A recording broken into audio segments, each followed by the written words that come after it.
why are human beings so bad at detecting deception? This has been studied a million different ways, but basically, my ability to tell whether you're lying to me is scarcely better than chance. We're terrible at it, almost all of us, with a few small exceptions. And that's puzzling because you would think we would be good at it, right? You would think that would be something that evolution would have selected for. And his explanation is that evolution does not select for the ability to detect lies, it selects for the opposite. It selects for people who are willing to believe, implicitly believe what they're told.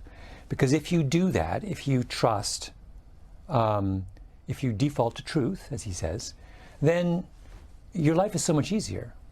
You can start companies, you can form groups, you can send your kids off to school and not worry. There's a million things you can do if you believe what people tell you.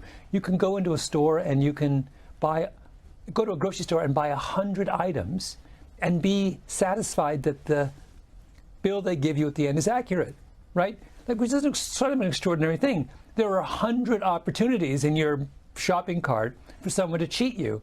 But how often do you see someone in a grocery store say, wait a minute, I don't believe it's $119, right?